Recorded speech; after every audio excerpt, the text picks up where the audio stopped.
Good morning. Wow, it's so dark today. I think it's going to rain any second. Anyhow, not a lot happening in Hong Kong this week in the movies because so many films opened last week.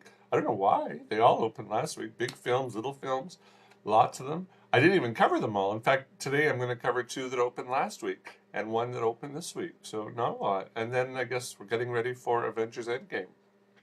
3 hours and 2 minutes of it with no break in the middle. So think twice before you order that large soft drink before you, at the concession stand. I honestly don't know how I'm going to get through it. But anyhow, we'll just see. Okay, first film, Hong Kong film called P Storm, the letter P Storm. You know, in Canada, P Storm means kind of something completely different. But in Hong Kong, it's it's the fourth film of this one-letter series that began in 2014, involving the ICAC, which is the Independent Commission Against Corruption. This was an organization, in case you don't know, this was an organization that was set up here in Hong Kong back in the 70s by the British colonial government because there was so much corruption in various government departments. So they decided to clean house. And well, let's just say up until very recently, it was a very feared organization, very respected, very feared. They did their work quietly. They did their work with integrity, honestly, fearlessly. And that all changed a couple years ago when the woman who was the head of the operations branch of the ICAC was suddenly removed from her post without explanation. And to this day, we've never had an explanation of what happened.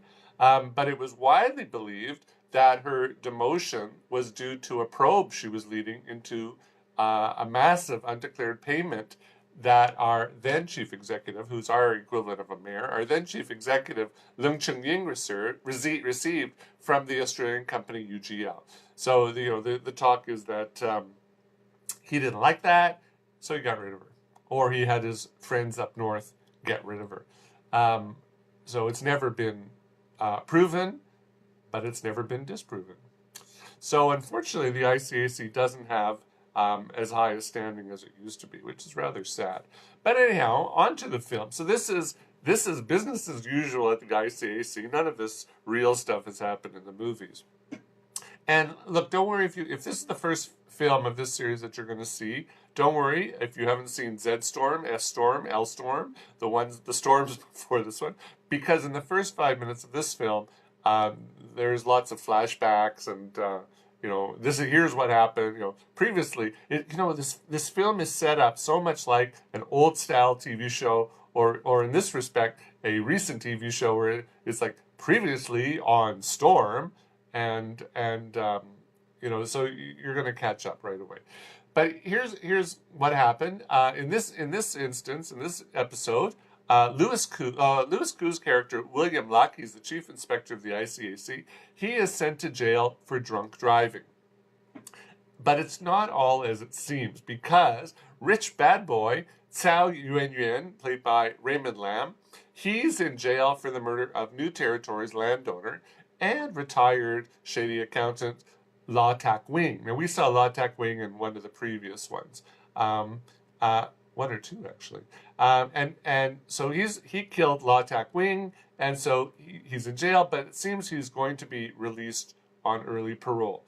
And William Luck, the chief inspector, says that doesn't seem right. So a couple things happen. First, before Cao even gets out, he gets his hired thugs to pay a call on Law's granddaughter, Natalie, played by Chrissy Chow, and threaten to kill her because she's the one who turned him over. She's the one who witnessed the murder, and she was the one who went to the ICAC. Actually, she should just go to the police. But anyhow, he threatened her with murder, and so she's gotten the ICAC involved again.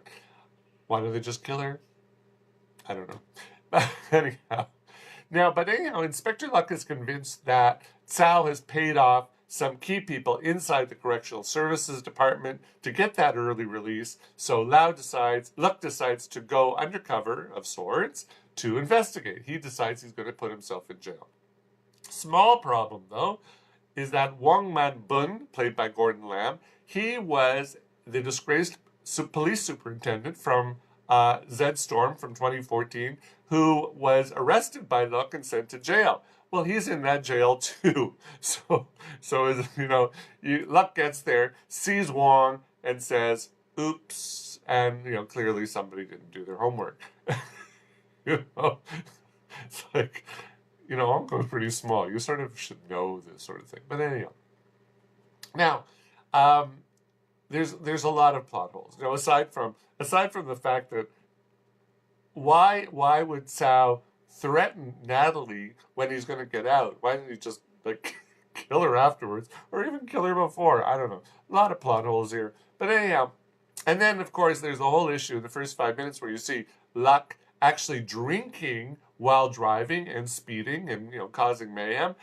You have to wonder, why does he have to do that? He has direct access to the new clean as a whistle superintendent of police. They could easily have fabricated a scenario without putting Luck or half the Hong Kong population of drivers in danger. So then there's a whole other issue about Luck's in a very high profile position. He's not the ideal person who should be going undercover, So anyhow, and even the best one, I have to mention the best one is this shoot 'em up scene at the end involving heavily armed ICAC agents. ICAC agents, by the way, they do get weapons training, but they do not carry weapons. So that whole issue involving the ICAC SWAT team, it doesn't exist. There's no such thing as an ICAC SWAT team. There's a police SWAT team, not an ICAC SWAT team. So a lot of stuff just doesn't ring true. So anyhow, but like all big budget Hollywood films, or Hong Kong films, and even Hollywood films these days for that matter, production money comes out of China. So it's not surprising that P-Storm takes great pains to put halos over the heads of the mainland Chinese law authorities and show how they and their Hong Kong counterparts willingly cooperate with each other to catch the bad guys. Now, I'm sure these two agencies do work together in real life, but to me, when you watch this on film, it seems very propagandistic and pandering. Maybe I'm just cynical. But I'll tell you something, not just me, because at this screening I attended, anytime the mainland law enforcement agencies were working, these scenes of these two agencies working together, the audience just broke out laughing. So they didn't buy it either. Now, what I didn't realize, as I was laughing and commenting, one of the actors was sitting right in front of me, and at the end he turned around and he actually smiled, but I don't think he was too upset that I was dissing his film. But anyhow, now as I said, this film is very sort of TV-like, made for TV. It's got these hard fade-outs, which I thought, wow, this is 2019. Why are you doing this? You could do this a lot better. So it's very, do I want to say poorly done? It's not even retro. It's amateurish. It's amateurly done. And the only thing missing, I felt, was, anytime you had a hard fade-out, you almost expected either a commercial, an advert, or there should be an intertitle or a voiceover that goes, "Meanwhile, back in the prison," or "Meanwhile, back at ICAC headquarters." It was very, very old-fashioned and not professional, in my opinion. But, the issue, it doesn't matter what I think, because the director is getting away with it. This film opened in China last week along with Shazam, and it beat Shazam by $10 million US. It opened to $40 million US. I don't know how much the film made. They haven't announced how much the film cost to make. They haven't announced it, but I'm sure it was less than 40. So in 1 week, it already made back its investment. So what do I know? Audiences don't care that this is, inferior merchandise. And you know what I always say, when a film makes a lot of money, you know what that means? Sequel. And sure enough, another Storm film has been announced. It's called G-Storm. I don't know what these letters mean. And it's going to be shooting in August, will be released next year. So clearly, audiences, they love this franchise, no matter that it's ridiculous, no matter that it's old-fashioned, corny, whatever. But I have to say, okay, so here's the bottom line. As flawed as this film is, it's actually entertaining. And I think because it takes itself seriously. Um, so you know what? I watched the film and I said, okay, this is not a good film, but it's an entertaining film. So I'd say if you're looking for a Hong Kong film to watch, you could do a lot worse than this one. So that's my bottom line. It was so bad it was good. Let's put it that way. So so that's called P Storm, not the PWE storm that we in Canada call something completely different. Now, that opened last week. Another Hong Kong film opened yesterday called Still Human. It's been floating around Hong Kong. I saw it like in November, and it's been floating around Hong Kong for a few months with like limited screenings, but it's officially open yesterday. And the reason is why it's opened yesterday is because on Sunday is the Hong Kong Film Awards, and this film is the front runner. This film has been nominated for 8 Hong Kong Film Awards, and it also at the recent Asian Film Awards, the director Oliver Chan, who's a woman by the way, she won the Best New Director award. So it's getting a lot of buzz. And I just read yesterday that it's opening the Far East Film Festival in Udine, Italy, next month, I think it is. So it's getting great traction. So good for Hong Kong. Good for Oliver Chan.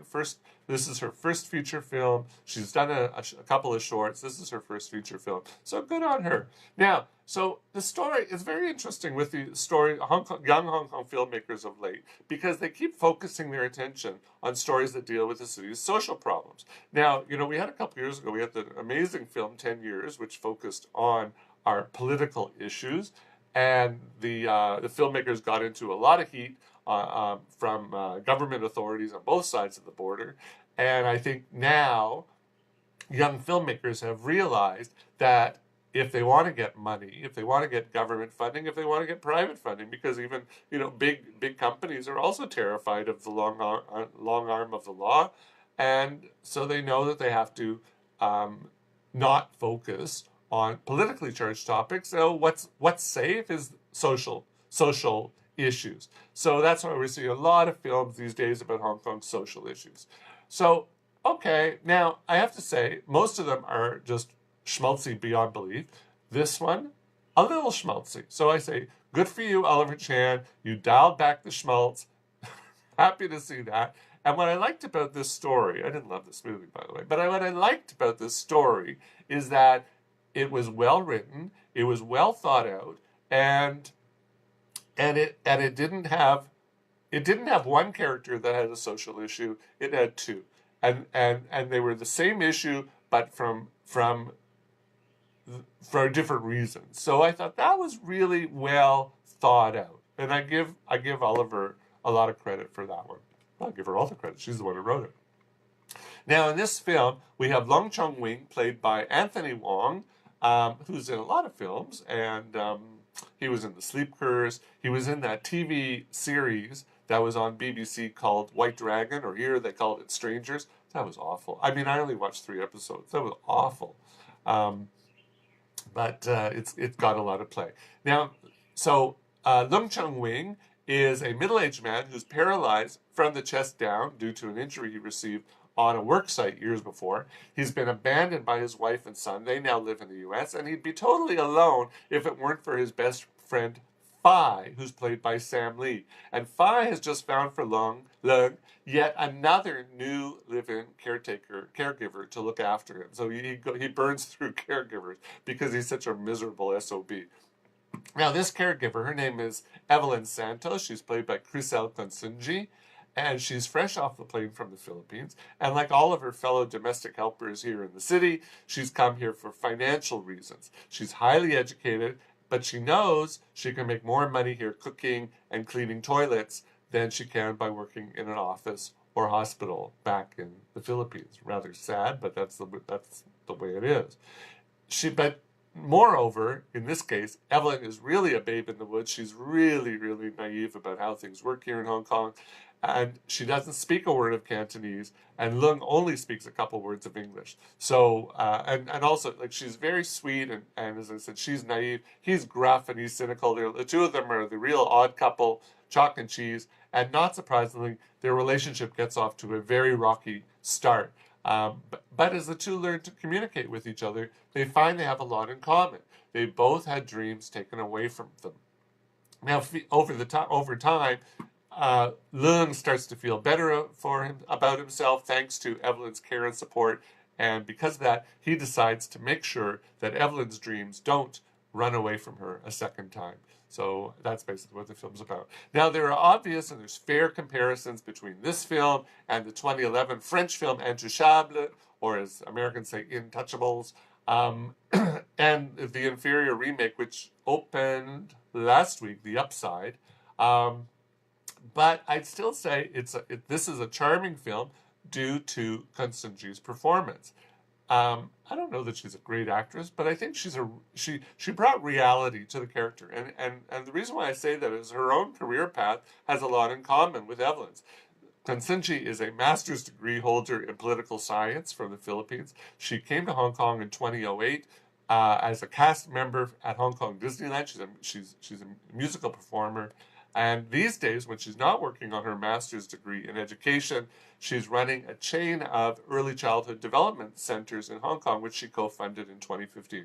So there's of course, she has not ended up cleaning toilets, but she's not doing what she was, what she originally went to school in went to university in Manila for. But good for Leo. Great that she's following her dreams. So this is why I like her performance, was that there was a lot of reality. It was grounded in reality, and I like that. Now, the film does have a few cringeworthy moments, notably when Wong speaks stereotypical Hong Kong Chinglish. My friend's son does a very good imitation of Hong Kong Chinglish, and I think you would be impressed by this. But fortunately, those scenes are over early enough in the story as his character as Leung becomes more proficient in using and speaking English. But in the beginning, it's pretty like this. But anyhow, so you know what? This is not a great film, but it's a simple film. It's a heartfelt film. So you know what? If you want to looking for something else from Hong Kong to watch this weekend, Still Human opened officially yesterday, so it's got a bigger rollout, and we'll find out on Sunday if it wins lots of awards. As I said, up for 7 or 8 awards. 8 awards, up for 8 awards at the Hong Kong Film Awards. It'll certainly come away with a couple of them for sure. So find out on Sunday. So that's called Still Human. Lastly is another film that opened last week, and I didn't have a chance to talk about it. And it's an Oscar winner. It's Free Solo. It won this year's Oscar for Best Documentary Feature Film. It's a National Geographic film that chronicles the scaling of El Capitan in Yosemite National Park in California by 31-year-old Alex Honnold. So just a little bit of background. So El Capitan, it's this vertical rock formation. If you've never been to Yosemite, you've certainly seen pictures of it. I think it's even on one of the American coins. I'm not sure. But this is sort of like, I don't want to say it's the holy grail for rock climbers, but it's certainly at the, near the top of the, must climb list. So, and it's because it's almost solid granite. It rises like this, almost 3,200 feet, which is almost 1 kilometer from its base to its top, along its tallest face. And for the past 60 years, both men and women have scaled its face, either with the aid of ropes and bolt holes, or by free climbing, which means ropes can still be used, but they're just to protect from falling. And what Alex has done, and no one had ever done this before, this happened in June 3rd, 2017, he did what everybody thought was impossible. He climbed it by free soloing it, which means no protective equipment. So in other words, you slip, you fall, you die. So this feat is captured in this film, Free Solo. So this is made by husband and wife documentary filmmakers Jimmy Chin and Elizabeth Chai Vassarelli. And Jimmy Chin is a climber. I don't know if she's a climber, but he's definitely a climber. And they created this intimate portrait of this human Spider-Man. It's compelling to watch, both for Honnell's physical achievement and for their own technical achievement, because they had to figure out how to film this guy without bothering him. Because you look, he's in the zone. They don't want to get in his way. God forbid something should fall and hit him. I mean, so they have to. So they're up there, and their whole team are all climbers. So they're all up there on various points of a mountain, and I'm sure they had cameras just positioned without somebody there. They probably worked them remotely. I'm guessing at that, but I think that's what happened. But certainly some of them were positioned on the sides of the mountain, tethered in with ropes and boat holes, but still, pretty good. And they're capturing it, doing this amazing event. And as I said, you make one slip, that's it, you're done. Now, the reality is that this whole possibility of him falling and dying, it doesn't seem to faze him. And we learn in the film one possible reason for that. I'm not going to reveal, but it's very interesting why it doesn't faze him.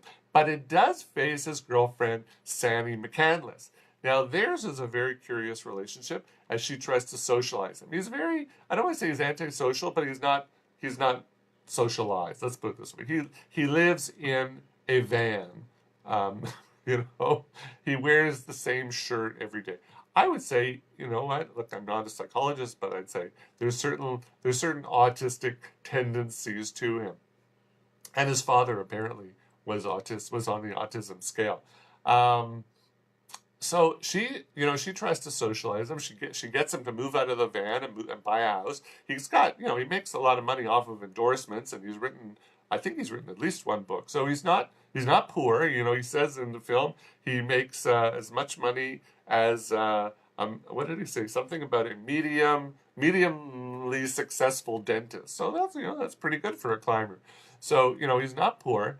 So anyhow, at the same time, while she's socializing him, she knows that, at any rate, for the time being, free soloing is more important to him than she is. And he even says it.